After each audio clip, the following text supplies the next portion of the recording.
What really happens to your organs when you don't eat for 36 hours? Most people think it's damaging, that your body starts to panic.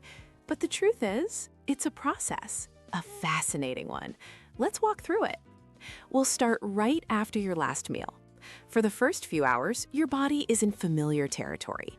Your stomach is breaking down food, glucose is flooding your bloodstream, and your pancreas releases insulin, telling your cells, hey, energy's here, use it.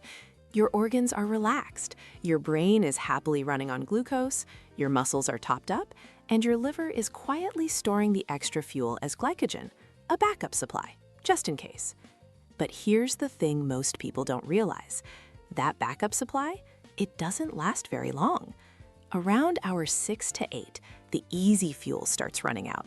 Insulin levels begin to fall. Your body knows it can't rely on incoming food anymore. And that's when the liver becomes the hero of the story.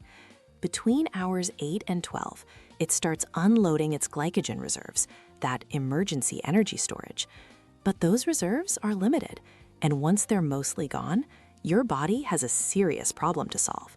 Because if glucose is running out, what does your brain run on next? This is where things start to feel uncomfortable.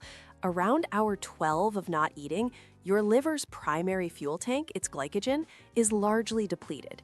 Your body is now forced to switch strategies. And this is the moment people often misunderstand. Your body doesn't panic, it adapts. The liver starts converting stored fat into something called ketones, an alternative fuel source your brain can actually use. This is the beginning of the metabolic switch. But let's be honest, this transition isn't smooth. You might feel irritable, foggy, a deep lack of energy. Why? Because your brain is literally learning to run on a different type of fuel. It's like trying to switch engines while the car is still moving. There's an adjustment period. And this is exactly where most people quit, assuming something is wrong, when in reality, the switch is just beginning. So what happens if you push past this phase? That's when things get interesting. Once ketone levels rise, the brain settles in. Mental clarity often improves and energy levels stabilize. But inside your cells, something far more important is happening. Your body activates a process called autophagy, which is just a fancy word for cellular recycling. Here's what that actually means. Your cells start identifying damaged proteins, broken components, and worn-out parts, and they break them down for reuse. It's internal housekeeping. You might be wondering, why doesn't this happen all the time? Because as long as food is constantly available, your body never needs to clean house. Scarcity forces efficiency. This process affects multiple organs. Your liver becomes more efficient, your immune system starts clearing out old cells, your cells just function cleaner overall. And all of this happens without you doing anything, just by not eating. Imagine you press pause on eating. The initial hunger is just the opening act. The real show, the biggest transformation, hasn't even started yet.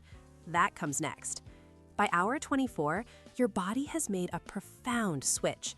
It's no longer looking for sugar, it's fully committed to fat as its primary fuel. Insulin levels have plummeted. This is a game changer. Low insulin allows systemic inflammation to drop, giving your vital organs a break from constant metabolic stress. At the same time, your immune system shifts gears. It's like a deep clean. Old, inefficient immune cells are recycled, and the blueprint for new ones is laid down. You're hitting a biological reset button. Then, growth hormone levels surge. This is crucial. It's the body's natural mechanism to protect precious muscle tissue and support repair. This is why the common fear that fasting burns muscle is a myth. Why would your body cannibalize its own engine when it has a massive fuel tank of fat available? From a survival standpoint, it makes no sense. By hour 36, you're in a new state. Your mitochondria, the tiny energy factories inside every cell, are working with incredible efficiency. Your organs are running cleaner. Energy is surprisingly steady, and often hunger simply fades into the background. Your body has remembered its old programming. It has become metabolically flexible, not because of willpower, but because that's what it was designed to do. So in 36 hours, your liver has become a ketone factory. Your brain has switched fuel sources and sharpened its focus. Your cells have cleaned themselves from the inside out. This isn't magic. It's your own biology doing what it's always done.